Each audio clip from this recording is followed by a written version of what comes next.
Olwokuna lwa Ssabbiiti eno eggwanga lyagwamu ekikangabwa oluvannyuma lwagambibwa okubeera omutemu Christopher Okeronyo okulumba essomero lya Early Childhood Development Center Gaba mu ggombolola y'e Makindye n'asanjaga abaana bana okukakkana nga bonna bagenze ewa Ssenkaaba. Enjege eno yaleeta ebibuuzo bingi ku ngeri omumpembe ono gye yayingiramu essomero lino n'ebiso ewatali amukuba ku mukono n'atuuka okukola ekikolwa nga kino.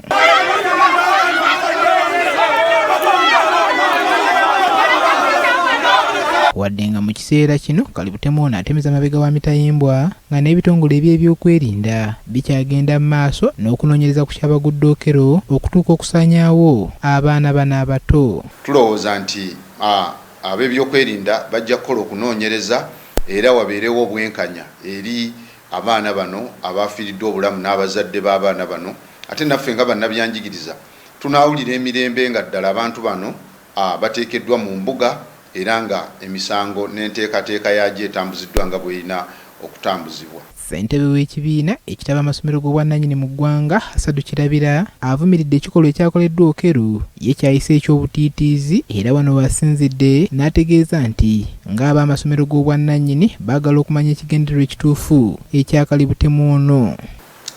Ng'ab'amasomero twagala obwenkanya eri omuntu ono oba abantu bano n'okunoonyereza okwannamaddala kubanga tuli interested nnyo okumanya ekigendererwa ky'omuntu ono kiri kiki, era emabega w'omuntu afaanana ng'oyo waliyo abantu abalala ng'era bali mu ndowooza y'emu. Kyokka Kirabira ayambalidde bannannyini masomero abeesuuliddeyo ogwannaggamba mu byokwerinda by'amasomero gaabwe ng'amasomero mangi tegalina bakuuma ku bikomera n'emiryango egiyingira mu masomero gaabwe. Singa omusirikale abanga ali ku geeti ndowooza kyankizo nnyo n'okumanya abantu abayingira abeekennenya atya, kubanga tukirabye ebiseera bingi nti omusirikale abaaliwo okuggula geeti n'abantu kuyingira na kubaggulira kufuluma.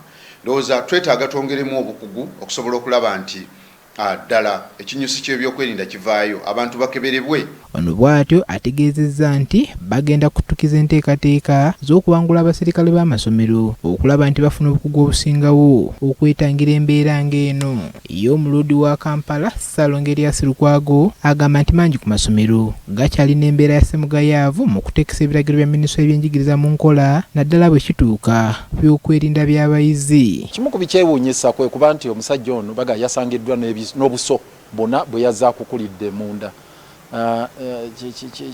Kireetawo ebibuuzo bingi nti mu kuyingira wano wabaddewo engeri gye bakozesa obuuma buno bwe bayita metal detectors, kubanga poliisi yagambako gye buvuddeko ne mabegaawo nti kyabuwaze buli kifo kyonna ekirimu abantu abangi wateekeddwa okubeerawo obuuma obwo bu metal detectors. Lukwago agamba nti gavumenti erina obugayaavu bungi mu kulondoola amasomero mu ggwanga ekiwa eddembe abaddukanya amasomero gano obutateeka mu nkola biragiro byayo. Obulemu bwe businga okubeera ku supervision yawo okulaba nti ddala ebisaanyizo bituukirizibwa oba tebituukirizibwa. Ministry terina busobozi obwo.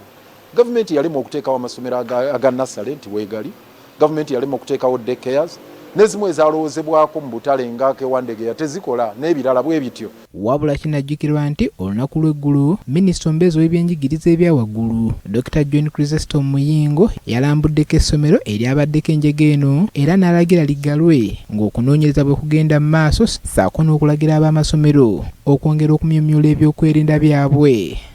Paul Bakabulindi, BBS Terefayina, agesigika.